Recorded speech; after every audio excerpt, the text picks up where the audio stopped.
Shalom. Hari ini kita mau sama-sama belajar firman Tuhan dari Yohanes pasal 21 ayatnya yang ke-25. Kita baca bersama-sama. 2, 3. Masih banyak hal-hal lain lagi yang diperbuat oleh Yesus. Tetapi jikalau semuanya itu harus dituliskan satu persatu, maka agaknya dunia ini tidak dapat memuat semua kitab yang harus ditulis itu. Saya membaca ini firman Tuhan, saudara. Saya terkagum-kagum. Kenapa? Masa pelayanan Tuhan Yesus di bumi ini terhitung hanya 3,5 tahun. Tetapi di dalam Alkitab ini dikatakan masih banyak hal-hal lain yang diperbuat oleh Yesus. Tetapi jikalau semuanya itu harus dituliskan satu persatu, agaknya dunia ini tidak dapat memuat semua kitab yang harus ditulis itu. Ternyata saudara yang kekasih, begitu hebatnya Tuhan kita itu. Saya gak bisa bayangkan saudara, banyaknya perbuatan yang ajaib yang dilakukan Tuhan. Selama ini kita hanya melihat, ternyata hanya sebagian kecil.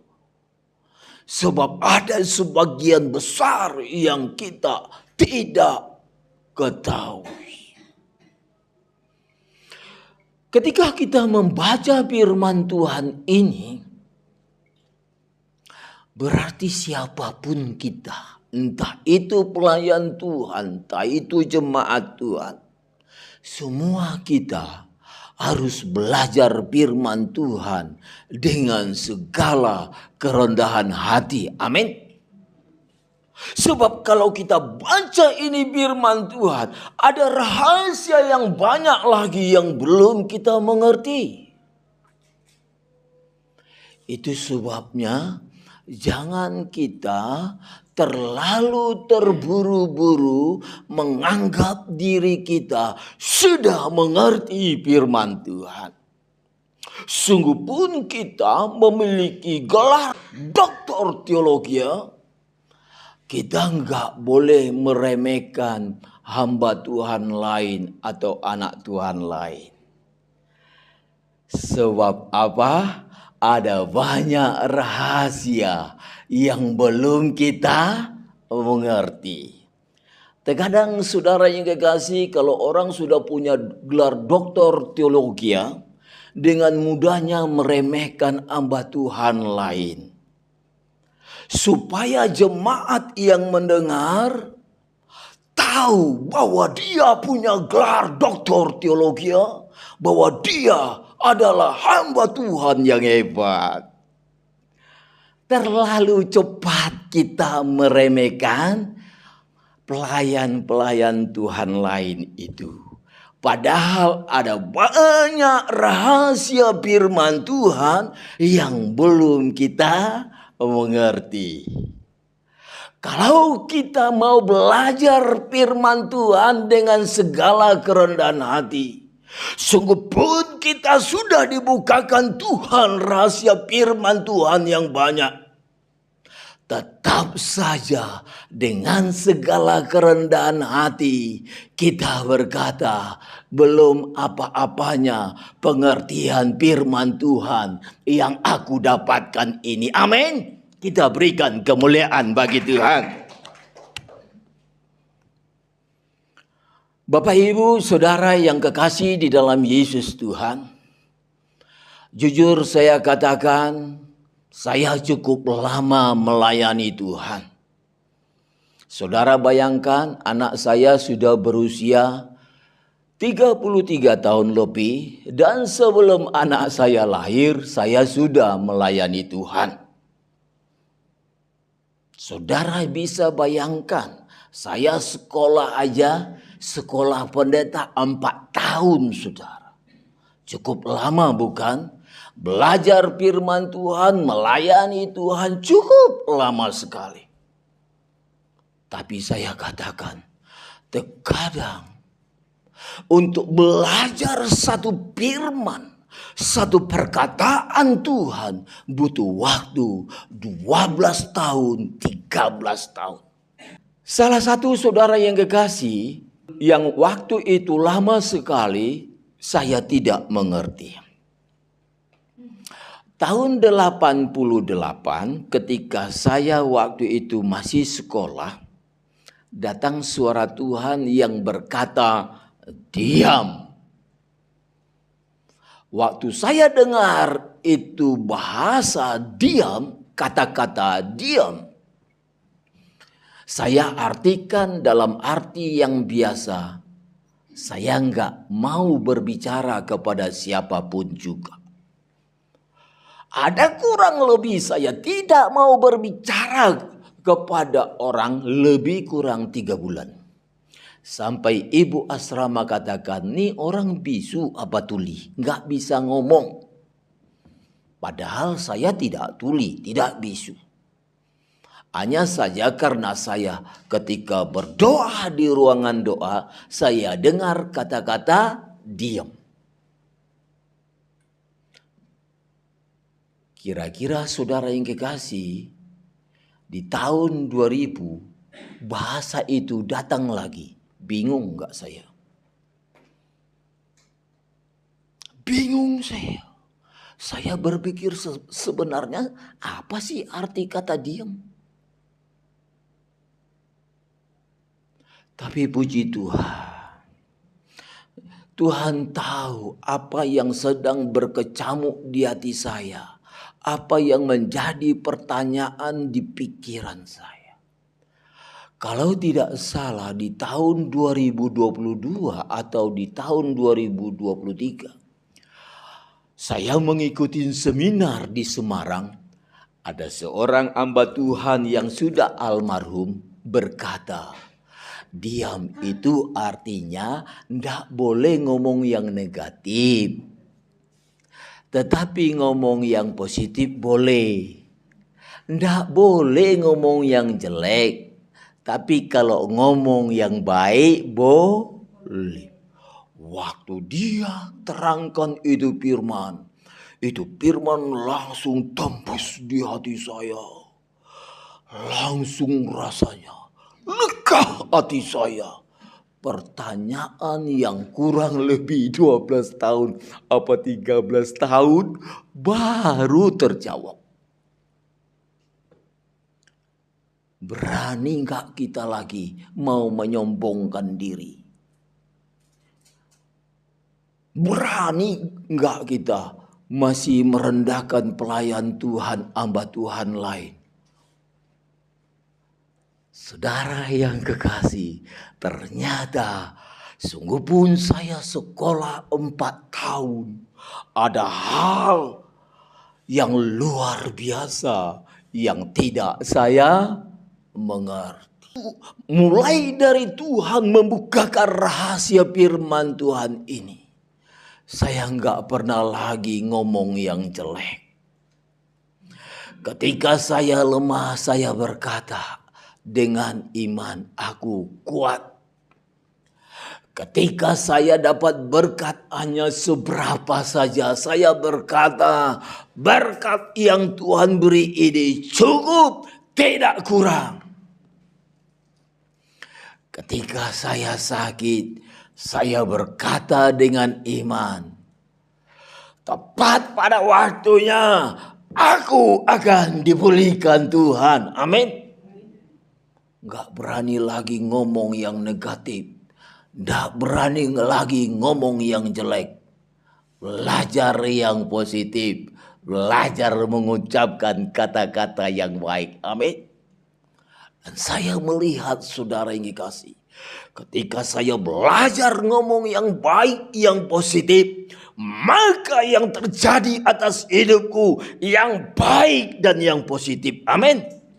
Seringkali hidup kita susah, hidup kita menderita, hidup kita sakit-sakitan. Sebab apa? Kita suka ngomong yang negatif. Ditanya, bagaimana kabarmu? Jawabnya apa? Susah sekarang. Karena kita suka bilang susah, jadilah susah. Ketika kita lihat anak kita nilainya jelek, sementara anak tetangga kita nilainya bagus, kita katakan, kamu goblok. Semuanya papa mama lengkapi. Kok kalah kamu sama si B? Karena tiap hari kita katakan anak kita goblok, jadi goblok tenanan. Padahal kita rindu anak kita pintar, anak kita sukses, anak kita diberkati. Kenapa kita nggak katakan anakku anak yang baik, anakku anak yang sukses, anakku anak yang diberkati Tuhan. Amin. Sungguh pun saat ini kita belum melihat itu. Kita melihat pekerjaan anak kita biasa-biasa, anak kita belum sukses, tetapi iman kita berkata, anakku sukses, anakku diberkati Tuhan. Amin. Jangan tunggu setelah sukses kita berkata, oh Tuhan luar biasa. Mulai dari saat sekarang ini loh. Mulai perkatakan yang positif itu. Amin. Kita berikan kemuliaan bagi Tuhan. Lewat peristiwa yang luar biasa ini. Itu sebabnya saya katakan. Kalau kita sudah mengerti firman Tuhan, jangan terlalu cepat kita merasa, aku sudah mengerti firman, aku pendeta hebat, gelarku doktor teologi. Kemudian kita remehkan hamba-hamba Tuhan lainnya. Berani kita berkata, pendeta pencuri, pendeta penipu, pendeta sesat. Wow, saya katakan itu terlalu, saudara. Saya katakan ada banyak rahasia firman Tuhan sesungguhnya yang belum kita mengerti. Dan saya melihat, saudara, semenjak ada seorang pendeta yang bergelar doktor teologi, suka menyebut pendeta penipu, pendeta sesat, pendeta pencuri. Semenjak dia suka mengucapkan kata-kata itu, ada banyak pendeta-pendeta lain lagi niru, saudara. Sedikit-sedikit katakan ajaran pendeta itu sesat, itu sesat. Dalam hati saya, kok jadinya modelnya seperti ini? Kalau yang tadinya yang doktor teologianya suka berkata seperti itu, mungkin dia supaya dilihat sama jemaat, dia pendeta yang paling hebat, yang lainnya tersesat. Cuma dia saja pendeta yang benar. Tetapi kalau pendeta yang belum terkenal katakan sesat, saya berpikir dia berkata sesat, apa mungkin dia kepengen terkenal, kemudian supaya jemaat menganggap dia hebat, kemudian dia berkata, ini ajaran sesat, ini pendeta sesat. Padahal ukuran sesat itu baru kita bisa katakan sesat apabila mereka tidak percaya Yesus juru selamat. Mereka tidak percaya kematian dan kebangkitan Kristus.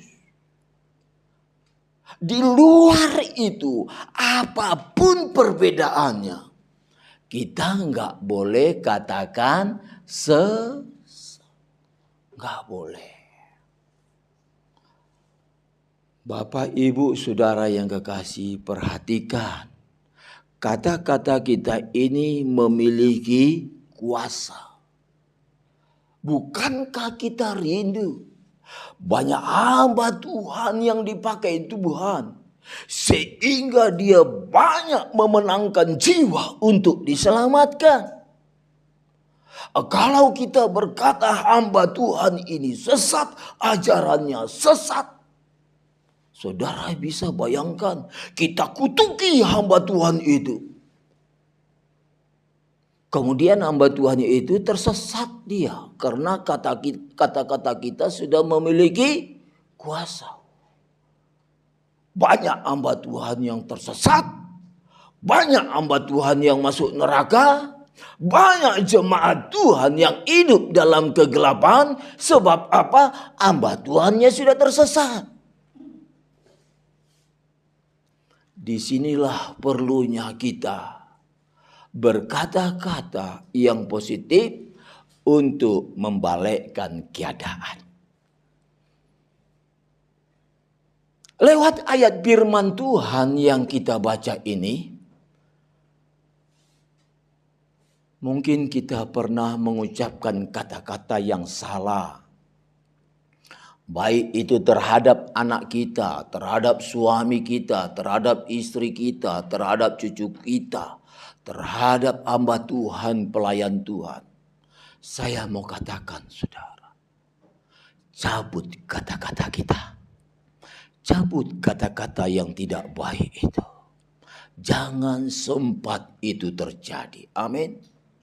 Sungguh pun hatimu terluka oleh seseorang, jangan pernah kita mengucapkan kata-kata yang negatif itu. Sebab ajaran Tuhan gak seperti itu. Di saat mereka mungkin melukai hati kita, berbuat jahat kepada kita, Tuhan tetap mengajar kita mengasihinya, bahkan berdoa untuk orang yang berbuat jahat kepada kita. Amin. Nah, mungkin timbul pertanyaan di hati kita, Pak, bukankah baik hamba Tuhan itu mengucapkan ini sesat, pengajaran ini sesat? Saya katakan, dengan banyaknya memang gereja saksi Yehova yang tidak mengakui Yesus juru selamat, memang perlu kita untuk mewaspadainya.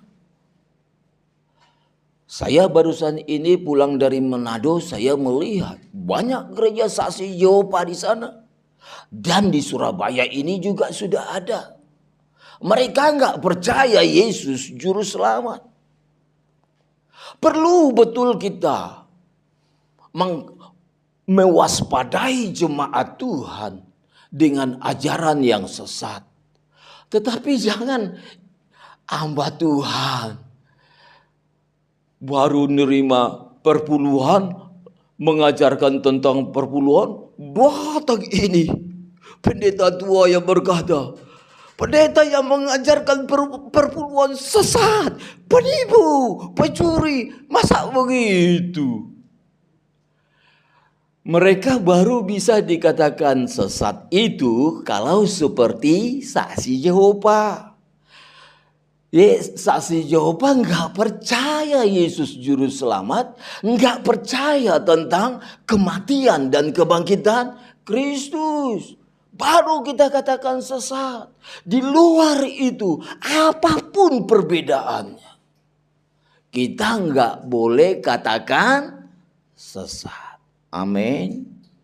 Ayat yang terakhir, saya membacakan kepada kita Yesaya pasal 50 ayat yang keempat. Kita baca bersama-sama ya. Yesaya 50 ayat keempat, firman Tuhan katakan 2, 3.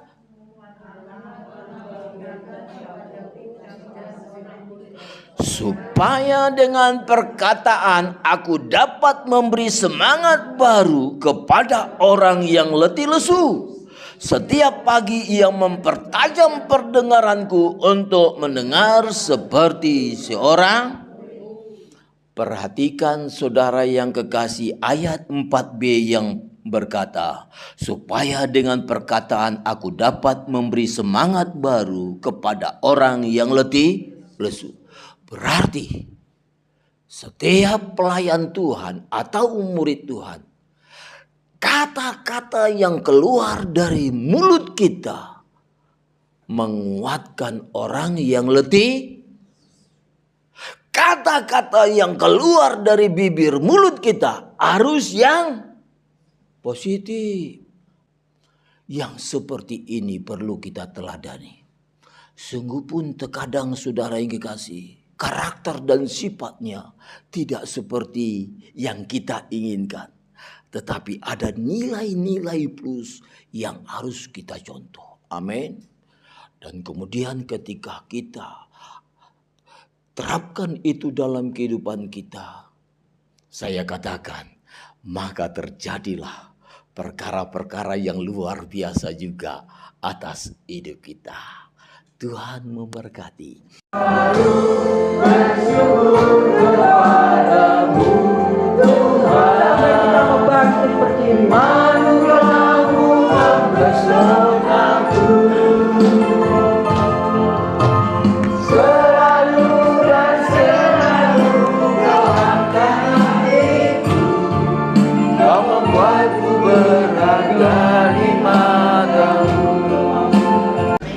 Jangan lupa like, subscribe, tekan sekarang juga ya, tombol merah.